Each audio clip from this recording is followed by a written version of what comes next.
Hello friends, welcome back to my channel. मैं हूं अमृता और आप सभी देख रहे हैं टारगेटेड वन। फ्रेंड्स, आज हम आप सभी के लिए हिस्ट्री के इंपॉर्टेंट क्वेश्चन की सीरीज लेकर आए हैं जो आप सभी के पेपर पॉइंट ऑफ व्यू से बहुत ही ज्यादा इंपॉर्टेंट है। आप सभी अवेयर है इस फैक्ट से कि आपका जो एग्जाम है वो यूपीएससी कंडक्ट करवा रही है, तो आपका जो क्वेश्चन का लेवल है वो बिल्कुल वैसा होना चाहिए जैसे कि यूपीएससी लेवल का होता है। तो आज के जो क्वेश्चन है वो आपके बहुत ज्यादा सिलेक्टेड क्वेश्चन है और आपने इनमें से कई सारे क्वेश्चन ऐसे हैं जो देखे होंगे अपने यूपीपीसीएस या फिर यूपीएससी के एग्जाम्स में। तो आज आप यहाँ से जितने भी क्वेश्चन सीख कर जाएंगे उनके पीछे छुपे हुए कॉन्सेप्ट को भी आप समझिएगा, ताकि ये आपको हेल्प करे आपके अपकमिंग एग्जाम्स में आने वाले सिंपल और रिलेटेड क्वेश्चन को सॉल्व करने में। तो चलिए बढ़ चलते हैं पहले प्रश्न की तरफ। पहला क्वेश्चन है आपका, गांधी जी को किस आंदोलन में महात्मा की उपाधि मिली थी? ऑप्शन नंबर 1 है आपका नमक आंदोलन। ऑप्शन नंबर 2 है आपका ऑप्शन नंबर 2 है आपका जलियांवाला बाग हत्याकांड। ऑप्शन नंबर 3 है आपका गांधी इरविन समझौता और ऑप्शन नंबर 4 है आपका चंपारण सत्याग्रह। तो जो करेक्ट आंसर है आपका वो है यहाँ पर चंपारण सत्याग्रह। गैस, आप सभी जानते हैं कि गांधी जी ने बहुत सारे जो इम्पोर्टेंट थे वो मूवमेंट किए थे, कई सारे आंदोलन, समझौते और सत्याग्रह किए थे, जिसके बाद उन्होंने हमारे देश को बिना शस्त्र वाली लड़ाई में जीत दिलाई। तो कहने का मतलब ये था कि जो उनके सत्याग्रह थे, जो समझौते थे, आंदोलन थे, वो इस टाइप के थे कि हालांकि उनका असर तो बहुत ज्यादा होता अंग्रेजी सेना के ऊपर, क्योंकि अगर बिना किसी को नुकसान पहुंचाए अगर आप उसका विचार बदल देते हैं तो बहुत बड़ी अचीवमेंट होती है ये उस इंसान के लिए जो ये करता है। तो गांधी जी का बहुत सारा इंपॉर्टेंट रोल था हमारी आजादी की लड़ाई में। तो वापस लौटते हैं प्रश्न की तरफ। तो जो गांधी जी को महात्मा की उपाधि मिली थी वो मिली थी चंपारण सत्याग्रह में, और ये दी गई थी, महात्मा की जो उपाधि थी वो दी गई थी रविंद्रनाथ टैगोर जी द्वारा। तो आपको यहाँ पे ये याद रखना है कि अगर क्वेश्चन आता है कि किसके द्वारा गांधी जी को महात्मा की उपाधि दी गई थी, तो वो दी गई थी रविंद्रनाथ टैगोर जी द्वारा। किस में दी गई थी? तो दी गई थी चंपारण सत्याग्रह में। ठीक है ना।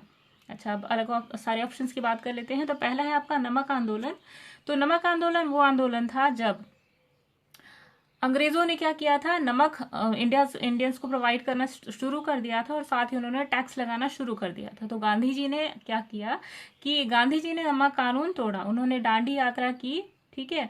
और दांडी यात्रा का जब पैदल वो समुद्र किनारे गए और नमक को हाथ में लेकर जब उन्होंने नमक कानून तोड़ा, उसके बाद से उन्हें मलंग बाबा की उपाधि दी गई थी। तो अगर आपसे यहाँ पे भी एक क्वेश्चन बनता है आपका कि मलंग बाबा की उपाधि किस आंदोलन में दी गई थी, तो वो दी गई थी आपके नमक का आंदोलन में। ठीक है ना। तो ये थे आपके इंपॉर्टेंट एस्पेक्ट जो आप इस क्वेश्चन से जुड़े हुए थे। नेक्स्ट है आपका ऑप्शन जलियांवाला बाग हत्याकांड।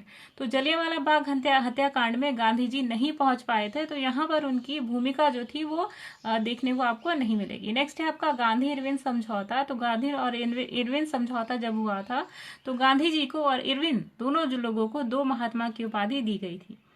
तो यहाँ पर भी थोड़ा सा कंफ्यूजन है आप सभी के सामने क्रिएट होता है, तो आपको याद रखना है कि सिर्फ महात्मा कहा गया है आपसे, दो महात्मा नहीं। तो इस चीज को भी आपको ध्यान में रखना है। गाइस, क्वेश्चन पढ़ना अलग बात है और क्वेश्चन समझकर आंसर उसके अकॉर्डिंग देना ये अलग बात है। तो आपको आंसर करने से पहले सबसे पहले आपको क्वेश्चन का लेवल देखना है, क्वेश्चन समझना है कि exactly what question is asking. Next question है आपका, झांसी रेजिमेंट का गठन किसने किया था? ऑप्शन नंबर 1 है आपका गांधी जी। ऑप्शन नंबर 2 है आपका सुभाष चंद्र बोस। ऑप्शन नंबर 3 है आपका भगत सिंह और ऑप्शन नंबर 4 है आपका जवाहरलाल नेहरू। तो जो करेक्ट आंसर है आपका वो बनता है सुभाष चंद्र बोस जी ने। ठीक है ना। सुभाष चंद्र बोस जी ने जो आपकी आजाद हिंद फौज थी उसको भी लीड किया। ठीक है ना। लेकिन आपको याद रखना है कि उन्होंने आजाद हिंद फौज का गठन नहीं किया था, उनका गठन करने वाला, उसको खड़े करने वाले कोई और थे और उसके बाद उन्होंने लीड किया। हालांकि जब उनका प्लेन क्रैश होने के बाद, जब उनका एक्सीडेंट के बाद उनकी मृत्यु हो गई थी, उसके बाद कई सारे मूवमेंट थे जो उनके द्वारा छूट गए थे, आगे चलकर उनको कई सारे जो लीडर्स थे उन्होंने उसको आगे ले जाया। ठीक है ना। तो चलिए नेक्स्ट क्वेश्चन पे आते हैं। नेक्स्ट क्वेश्चन है आपका, भारत में प्रिंटिंग प्रेस की शुरुआत कब हुई थी? ऑप्शन नंबर 1 है आपका 1550 ईस्वी में। ऑप्शन नंबर 2 है आपका 1554 ईस्वी में।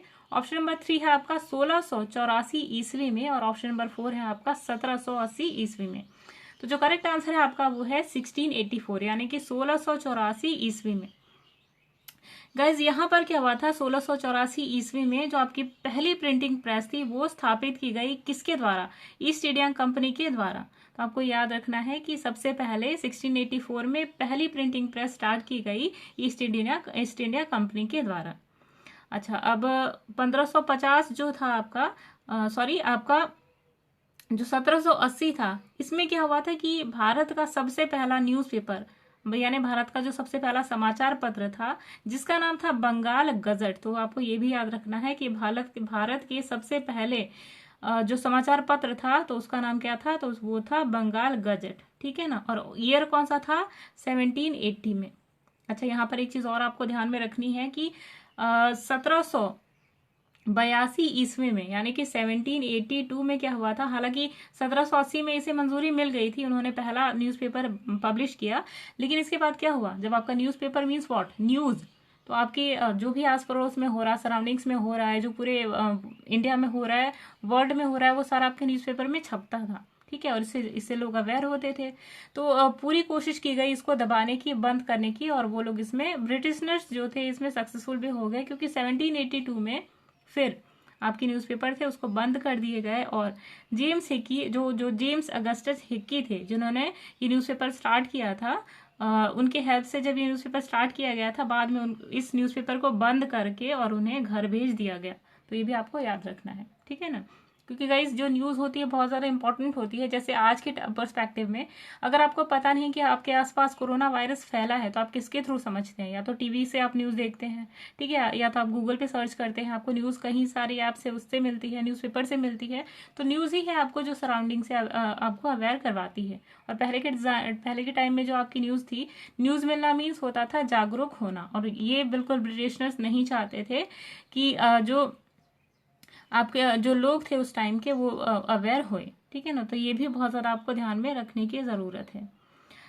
अब रही बात 1554 की, तो ये भी आपके एक एस्पेक्ट से और इम्पॉर्टेंट है, क्योंकि 1554 में भारत में पुर्तगालियों द्वारा सबसे पहले बॉम्बे और गोवा जो स्थापित किया गया था।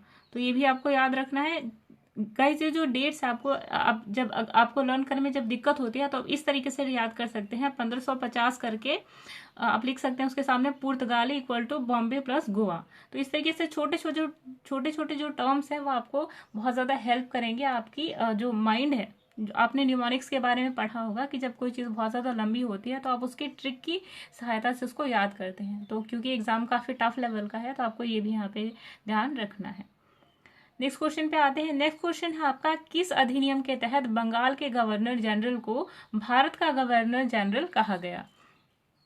गाइस, आप सभी को पता है कि पहले जब भारत ब्रिटिशनर्स के अंडर में था तो पहले राष्ट्रपति और प्रधानमंत्री इन सब की कोई भी व्यवस्था नहीं हुआ करती थी। ठीक है ना, तो जब भारत और बंगाल जब एक टाइम पे हुआ करते थे, तब सबसे बड़ा स्टेप ये लिया गया कि जो बंगाल का गवर्नर जनरल था, बाद में उसे भारत का गवर्नर जनरल कहा जाने लगा।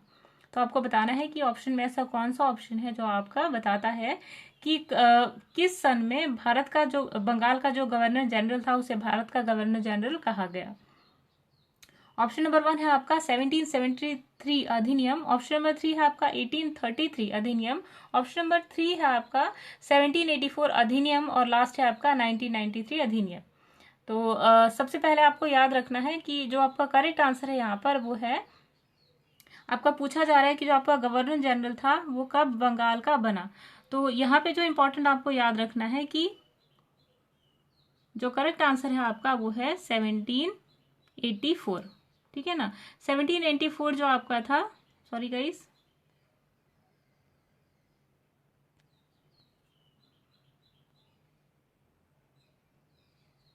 सॉरी, थोड़ा सा टेक्निकल इश्यूज है, उसके लिए आप सभी से माफी चाहते हैं। फिर से क्वेश्चन पे लौटते हैं। आपके क्वेश्चन आपसे कह रहा है कि किस अधिनियम के तहत बंगाल के जो गवर्नर जनरल थे उनको भारत का गवर्नर जनरल कहा जाने लगा। तो इस तहत जब आपका ये अधिनियम एक्ट था, ये जो अधिनियम था वो पारित हुआ, उसके बाद क्या हुआ था कि जो सबसे पहले जो भारत के गवर्नर जनरल बने वो थे लॉर्ड विलियम बेंटिक। ठीक है ना, जो पहले बंगाल के गवर्नर जनरल हुआ करते थे, बाद में चल के वो बन गए भारत के गवर्नर जनरल। ठीक है ना, तो ये हुआ था आपका 1833 अधिनियम के बाद। ये चीज आपको याद रखनी है। नेक्स्ट एक और चीज याद रखनी है कि 1833 में ही चाय और चीनी पर प्रतिबंध लगा दिया गया था। तो ये भी आपके उस पॉइंट ऑफ व्यू से इंपॉर्टेंट है। तो ये दोनों चीज आपको याद रखनी है कि 1833 में ही बंगाल की गवर्नर जनरल को भारत का गवर्नर जनरल कहा जाने लगा था, और साथ ही साथ चाय और चीनी पर प्रतिबंध लग चुका था। अच्छा, 1773 की बात कर लेते हैं। तो इस अधिनियम के तहत कलकत्ता में सर्वोच्च न्यायालय की स्थापना की गई थी, और इसी कलकत्ता की जो पहली कोर्ट खुली थी उसमें जो फर्स्ट जज थे उनका नाम था इम्पे।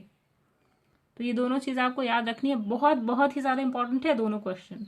आप इसका स्क्रीनशॉट भी ले सकते हैं कि जो 1773 था उसी ईयर में हुआ था, कलकत्ता में सर्वोच्च न्यायालय की स्थापना हुई थी, और इसी के बाद फर्स्ट जो जज बने थे उनका नाम था इम्पे। ये भी आपको याद रखना है।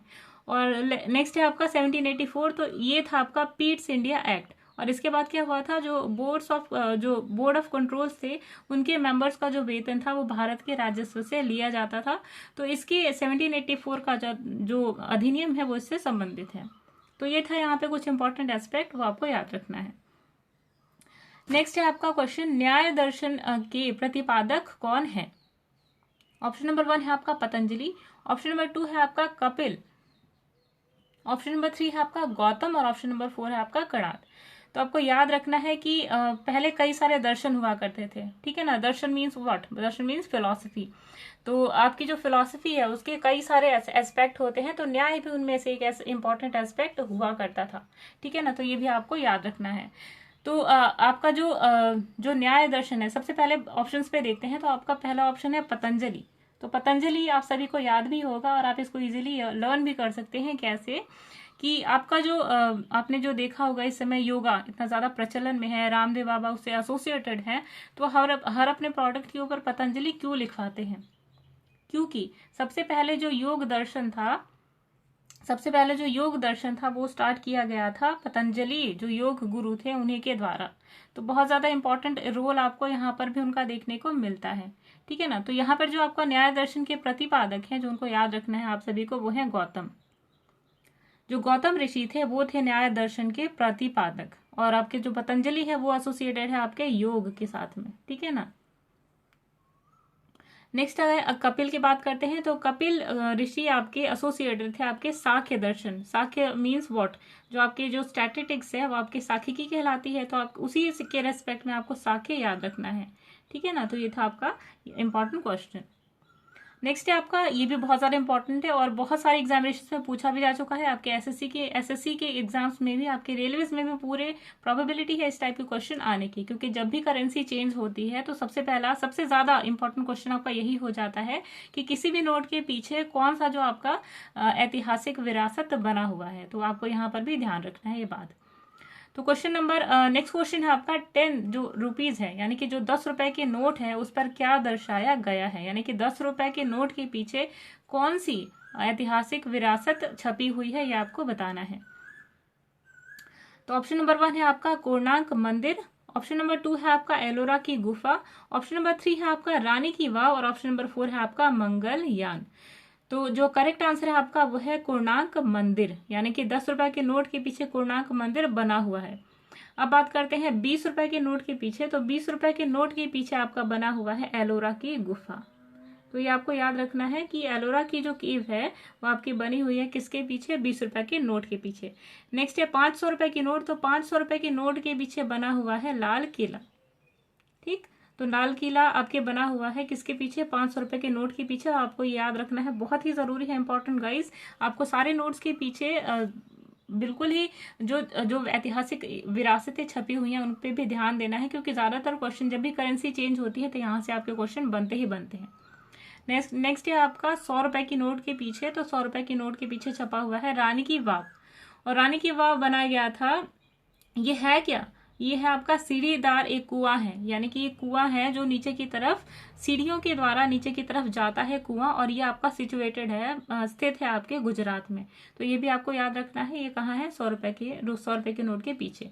अब मंगलयान, तो मंगलयान है आपका 2000 रुपए के नोट के पीछे छपा हुआ है आपका मंगलयान, ठीक है ना। तो ये सारी चीजें बहुत इंपॉर्टेंट है आपके एग्जामिनेशन पॉइंट ऑफ व्यू से, और इसे भी आपको याद रखना है। नेक्स्ट है आपका मदुरई के मीनाक्षी मंदिर का निर्माण किसके द्वारा कराया गया था? बहुत इंपॉर्टेंट क्वेश्चन है, क्योंकि जितने भी आपके मंदिर हैं कहाँ पर सिचुएटेड है, किसके द्वारा बनाए गए थे, यहाँ से आपका क्वेश्चन यूपीएससी में जरूर आता ही आता है, तो ये आपको याद रखना है, ठीक है ना। ऑप्शन नंबर 1 है आपका कुलशेखर पांडे, नेक्स्ट है आपका नरसिंह वर्मन सेकंड, थर्ड है आपका अनंत वर्मन, और ऑप्शन नंबर 4 है आपका नरसिंह देव। तो जो करेक्ट आंसर है आपका कि मीनाक्षी का जो मीनाक्षी मंदिर है वो किसके द्वारा बनवाया गया था, तो वो बनवाया गया था कुलशेखर पांडे जी के द्वारा, ठीक। अब नरसिंह वर्मन सेकंड कौन थे, तो इनके द्वारा बनाया गया था कांची का स्तूप, ठीक है। और ये आपका कैलाश मंदिर का बहुत ही इंपॉर्टेंट एस्पेक्ट है, तो उसको आपको याद रखना है, ठीक है ना।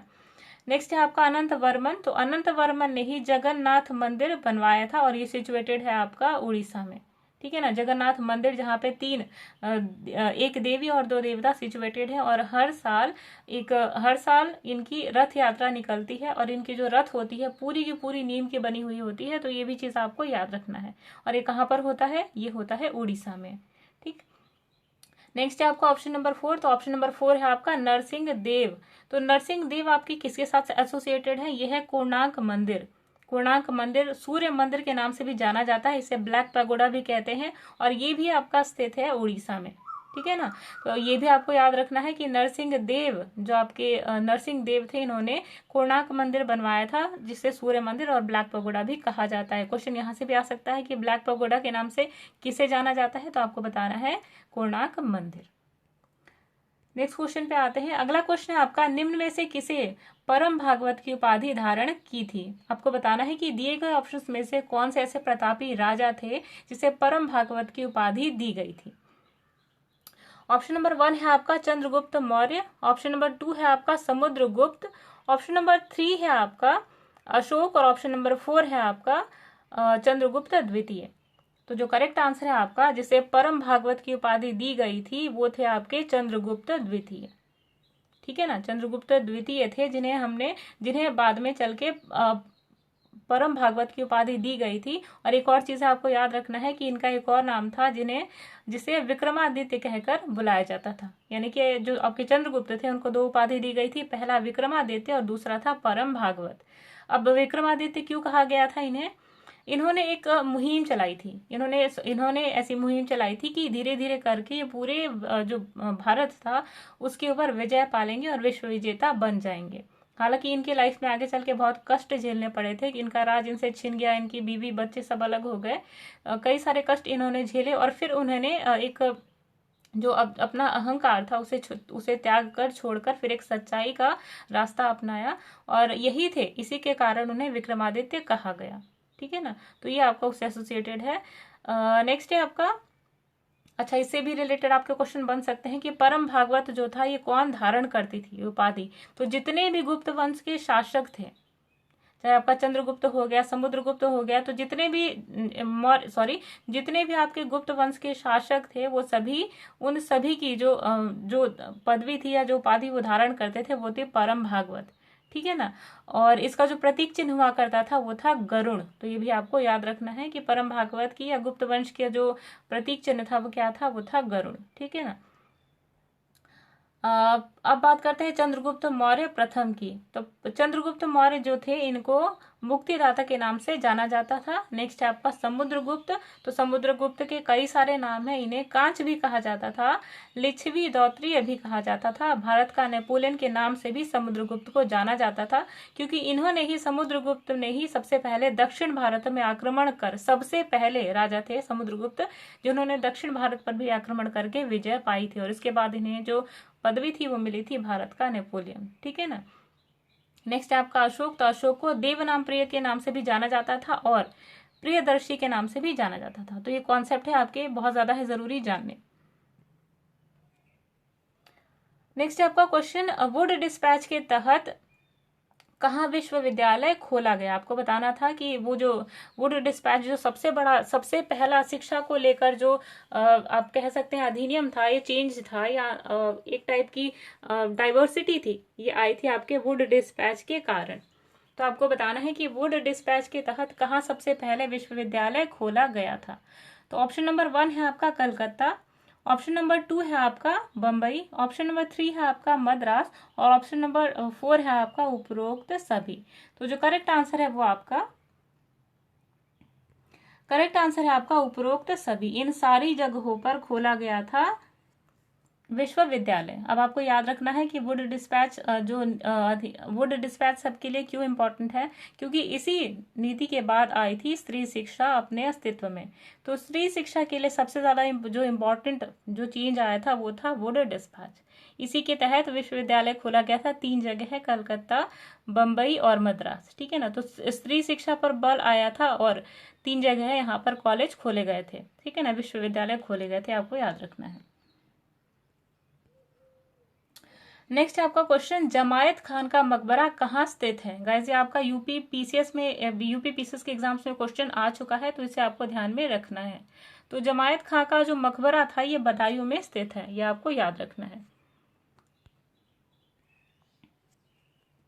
नेक्स्ट क्वेश्चन पे आते हैं। अगला प्रश्न है आपका, अलाई दरवाजा का निर्माण किसके द्वारा कराया गया था। तो ऑप्शन नंबर 1 है आपका अलाउद्दीन खिलजी, ऑप्शन नंबर 2 है आपका इल्तुतमिश, ऑप्शन नंबर 3 है आपका अकबर और ऑप्शन नंबर 4 है आपका फिरोज शाह तुगलक। तो बहुत ही आसान ट्रिक है, इससे आप याद कर सकते हैं अलई और अलाउ।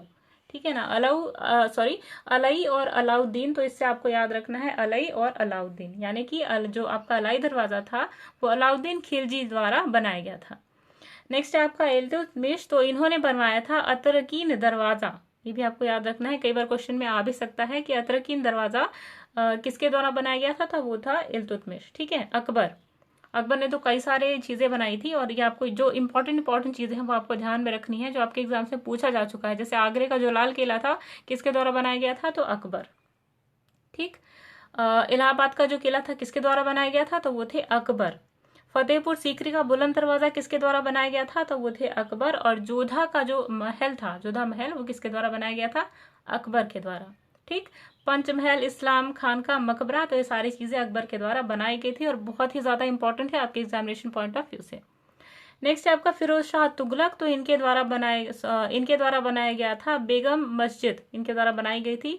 काली मस्जिद इनके द्वारा बनाई गई थी। तो ये जो इंपॉर्टेंट जो चीजें हैं, जो इंपॉर्टेंट मकबरे हैं, मंदिर हैं, ये सारी चीजें आपको याद रखनी है, क्योंकि ये अक्सर आपके एग्जाम से पूछी जाती है। नेक्स्ट क्वेश्चन है आपका, भारत का सिराज किसे कहा जाता है। तो ऑप्शन नंबर 1 है आपका जौनपुर, ऑप्शन नंबर 2 है आपका बंगाल, ऑप्शन नंबर 3 है आपका दिल्ली और ऑप्शन नंबर 4 है आपका आगरा। तो जो करेक्ट आंसर है आपका वो है जौनपुर।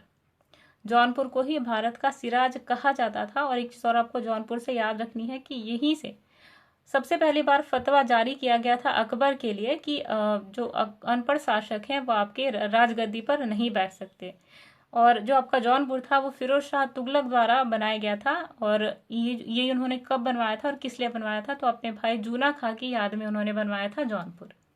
ठीक है ना, तो ये आपके इंपॉर्टेंट एस्पेक्ट है। तो गाइज जो जितने भी इंपॉर्टेंट क्वेश्चन हम यहाँ पे डिस्कस किए ये बहुत ज्यादा इंपॉर्टेंट है और आपको पूरी कोशिश करनी है कि इनके जो कॉन्सेप्ट है उनको भी याद रखा जाए, क्योंकि इनसे रिलेटेड क्वेश्चन आपके एग्जाम्स में पूछे जाएंगे, क्योंकि सारे क्वेश्चन आपकी यूपीएससी के से रिलेटेड थे। तो आई होप आपको क्वेश्चन की सीरीज बहुत ज़्यादा पसंद आई होगी। अगर अच्छा लगता है चैनल तो प्लीज़ चैनल को सब्सक्राइब करें, वीडियो को लाइक करें और प्लीज़ कमेंट करें, ताकि आपके कमेंट्स हमें बहुत ज़्यादा मोटिवेट करते हैं और भी ज़्यादा अच्छी वीडियोस बनाने में। तो चलिए मिलते हैं एक और वीडियो में और भी अच्छे कॉन्सेप्ट के साथ में। तब तक के लिए अमृता को दीजिए इजाज़त। Bye bye.